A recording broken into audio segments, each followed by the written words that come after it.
When the World Health Organization declared COVID as a pandemic in March 2020, overnight, countries closed schools, workplaces, and shut down borders.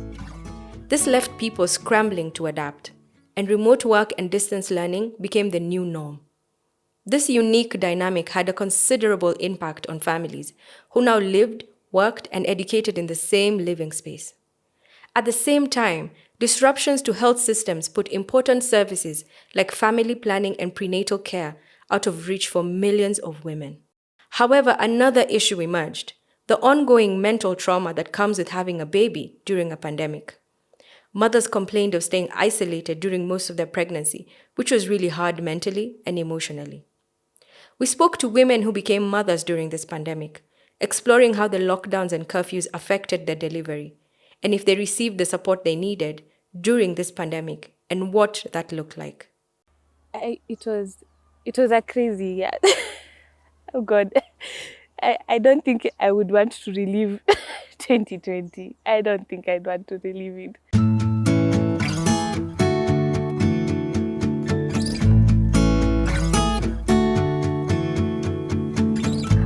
My name is Rennie Okoye, Mrs. Rennie Okoye. Mother to two amazing children. The first one is 3, the second one is 9 months, going to 10 months now. Wow, 2020. 2020 was trying. It was a trying year for me. It was a trying. I can say it was trying, yeah. I realized I was pregnant, not in the pandemic, just a month before. And when the year started, I told my husband, I'm not ready for another baby right now. I want to work on my weight loss first. Then just lose this weight before I get another baby. So when going for the blood test, this doctor comes back in and he's smiling like, "Oh, congratulations!" And I told him, "What? Congratulations? Why are you telling me congratulations? Oh, you're pregnant." I said, "What? No, that can't be," because for sure I wasn't ready. So just a week into it, and then March comes, and then that's when the president announces, there's a lockdown and all these things, and I had to find a new way to survive into 2020. Yeah. I was 2 weeks pregnant when the pandemic hit.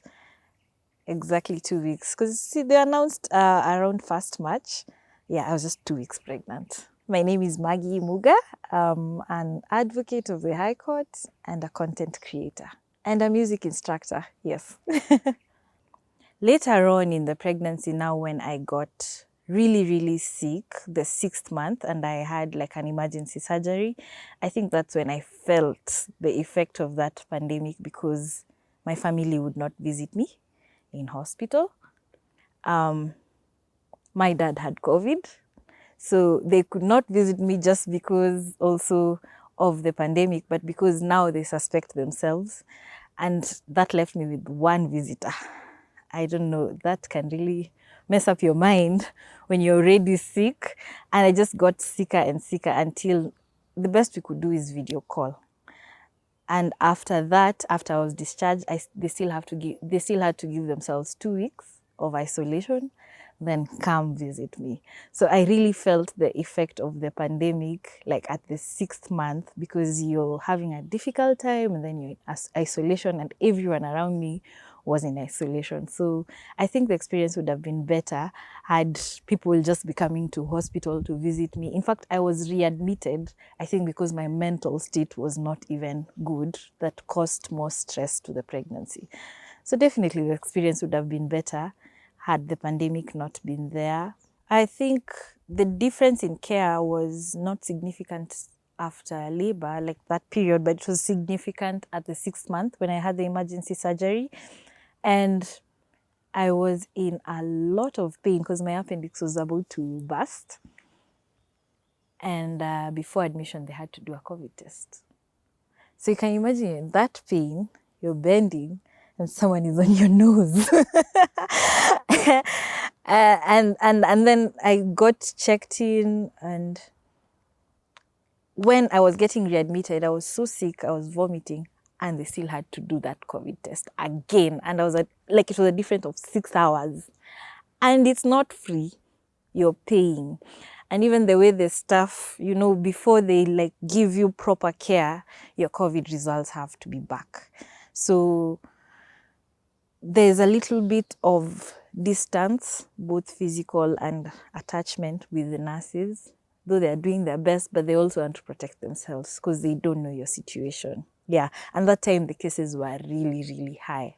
So you can imagine being asked if you've been close to someone who had COVID. My father had COVID. I was not with him, but I was with my sister who was with him. So if you give that scenario, you're treated, you might just have this COVID. And the priority is your results. Though they want to take care of everything else, but they'll still put you isolated a bit until those results come out. Yeah. The clinic visits, at least we just went to the local clinic because I couldn't go to where my doctor was. It was a bit far, and then there they had regulations, like I couldn't go with my husband. I had to go alone. But with the local clinic, at least I could go with my husband and he could be there to support me. So that one I found a bit easy. And then, but I think one thing was that the scan room, I couldn't go with him into the scan room. It was just me. So he couldn't be there to hold my hand and see what's happening. And you know, every pregnancy you're just scared because you don't know what this scan is going to reveal. So you're there tensing alone and your husband is outside the door waiting. And then now to the delivery, there was a stipulated amount of time he was allowed to be in the hospital, like 2 hours. He was allowed 2 hours. And with the previous one, he was there like throughout. And then I was in a room alone, so he actually slept in the hospital with me. I really wanted him to be there, but he couldn't be there. And he left early. So after 6 hours, me being told I have to stand up now and make my way to the bathroom in so much pain, I started crying because I wanted him to be there and hold my hand. Because, you know, the nurses were like, no, we can't hold your hand. You have to walk up straight. You have to walk. And, you know, after having a cesarean, you feel like this entire part is, you know, it's pulling. There's some gravity pulling you down. And it's so painful. And the nurse is like, I can't hold your hand. She's just directing me, go this way. And tears just started flowing because I started feeling like, oh my God, if my husband was here, he could have supported me. He could have, you know, held me somewhere because I wanted someone to hold me, you know. And he wasn't there. And then I was afraid because it wasn't wards. It was like they're just curtains separating us, like you and the mother next to you. So I was also afraid that someone is going to take my baby. So I'm afraid of going to the hospital, to the loo, and I have to go to the loo because you're made to go to the loo. So I had to go to the loo, and I'm leaving my just a few hours baby alone in the bed. So I was so scared, and I can't walk so fast, and I'm in so much pain. It was bad. I remember telling my friend that experience was bad because I don't think I want to go through that again. Just the whole process, I don't want to go through it again. One of my main concerns was when I went into labor, they didn't do my COVID test. It was a different private hospital, so I don't know whether I have COVID. But my very close friend is a pediatrician at one of the private hospitals. And at that time, the maternal death rate was high because after giving birth, you've lost so much blood, then things just go south, only for them later to find you had COVID. So that was her main concern. And I was actually concerned as to, like, with the loss of blood, surgery, I don't know my COVID status, will I make it? That was it. I was not even worried about the baby because babies used to make it, but mothers never used to make it that much. So I think that was my primary concern in terms of, do I just have COVID? And will it affect, like, will I recover even well? And even 2 weeks, that recovery period of 2 weeks, I did not want to be with people at all because I'm like, I have a vulnerable person here and then I'm vulnerable. I want people, but I don't want people. I don't know if you get, yeah. Because I was really sick. My C-section was bad. My C-section healing was not the normal healing. My sisters took it upon themselves to come home. And they used to stay home. And if they left, they were very careful. Even when they held the baby, they used to wear masks. I'm the only one who never used to wear masks, and the father of the child and the child, of course. But they were extra, extra careful. But you can imagine you're coming from a community that this baby is a big deal because this was like a first grandson. First grandson of a first grandson. So this baby was a big deal. So even before I left hospital, people wanted to see me. And I could clash with my mother-in-law because people are waiting to see me. And I'm like, no, I'm not ready to see anyone, because for some reason I also became very, very protective because I'm really worried about this baby getting COVID. So we would clash a lot because I would put people on pause. But then it got to a point when my C-section stitch burst open a bit, like on one side, like and at that point I was still under the care of my sisters and my husband, but they had left, so I was alone. And hey, it's like a horror movie if I remember it. So you can imagine, with after a C-section you can't bend easily. So I just remember hearing like ah, and then seeing like my dress wet. I'm like, okay, I can't bend. My stomach is still big. I don't know where, I don't even know what this is. So I went to the mirror and it's not blood. It's just clear fluid. So I remember thinking, oh my God, how do I deal with this? I can't go out because it's COVID. Plus the baby woke up. So I remember taking the baby, one hand on the boob, and then gently walking to the door because I remembered my husband calls someone outside, Daktari. Hi, Daktari. I never say hi to people, but I learned my lesson. He's the one who says hi to everyone. So I was like, there's 2 Daktaris. One is upstairs, one is next. So I knock the next door and I get the Daktari's child, who I have never said hi. I ask, hi, where's your mom? He's like, she's not here. So it's like, okay, when she comes, tell her to come. So it was like a span of 5 minutes when she came, and she's like, the floor was now wet. I was even sliding. So she's like, what's happened? My stomach is still big. I'm like, oh, yeah, I had a baby. She's like, you had a baby? Like, we start all over from the first. So I had a baby, I had C-section, and I think my wound has something.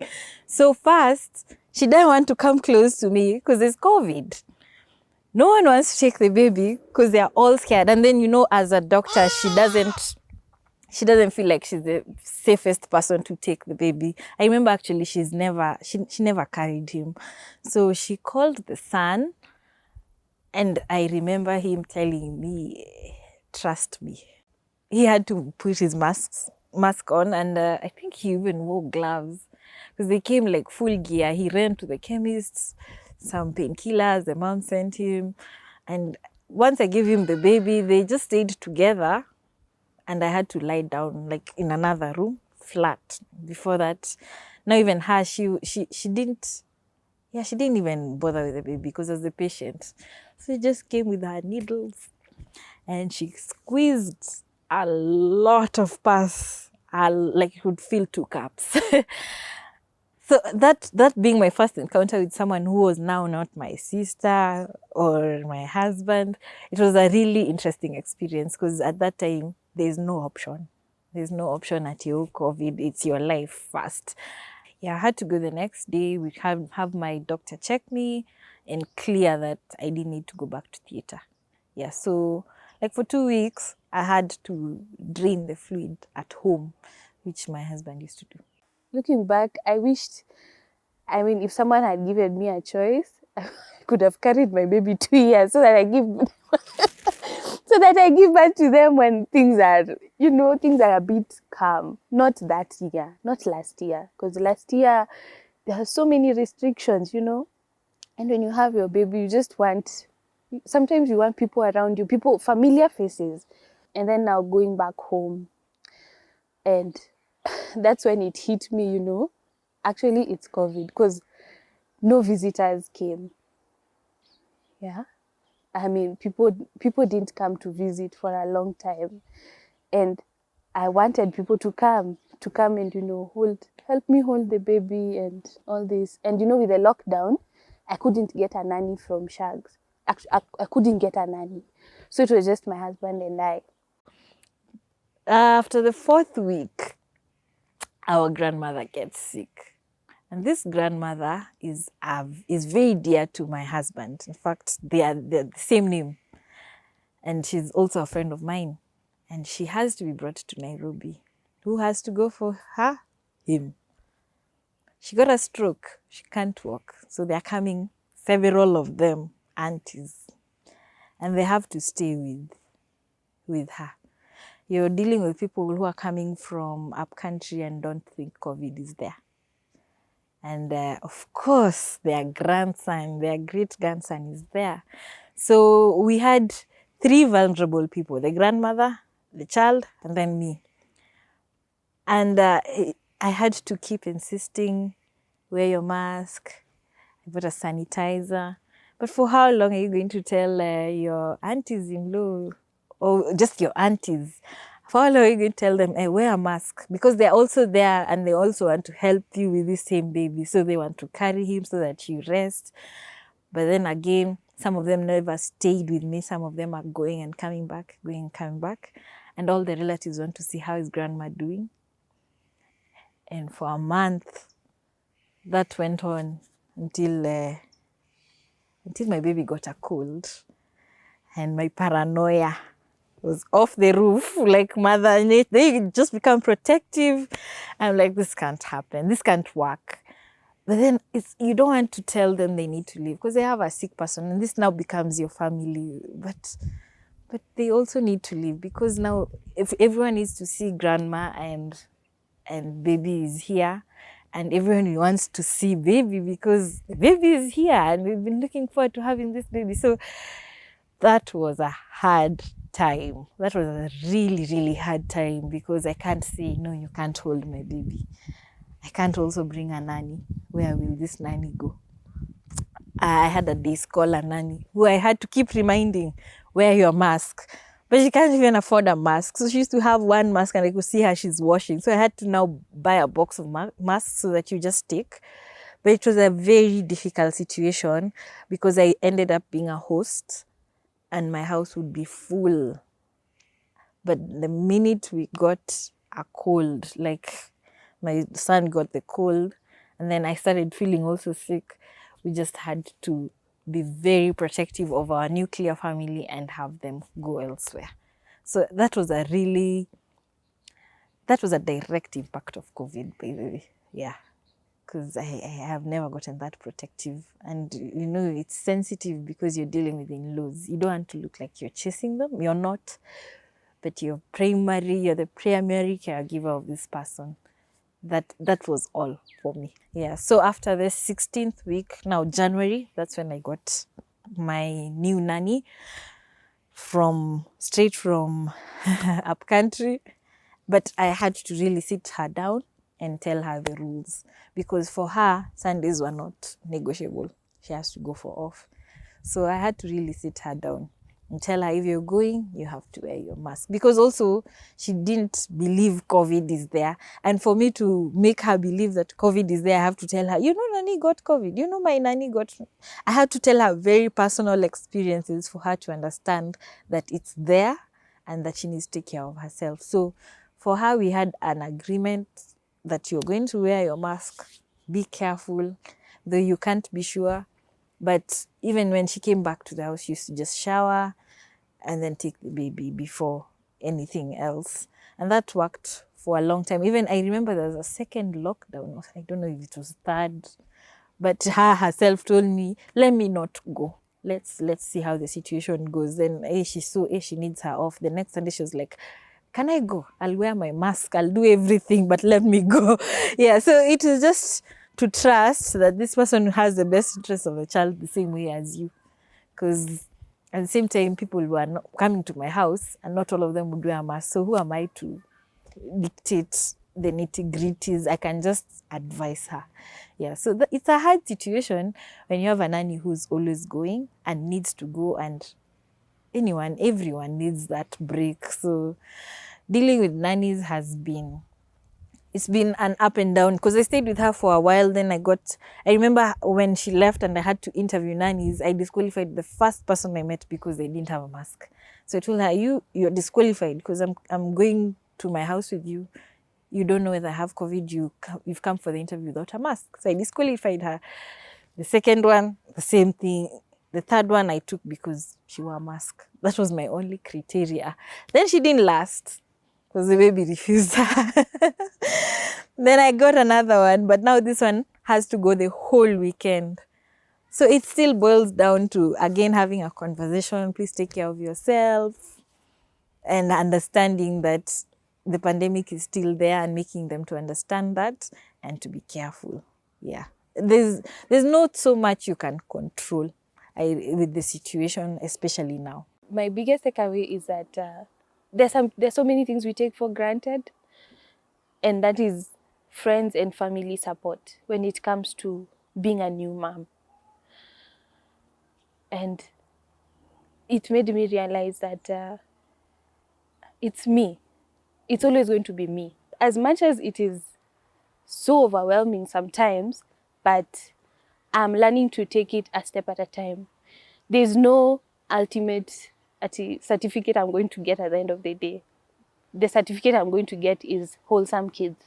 So that's what I'm looking at, and that's what has been pushing me to wake up and show up every morning. So it's until recently that I am learning to make peace with the things that I could not change, that happened to me, and it's okay that they happened because I survived. Yeah.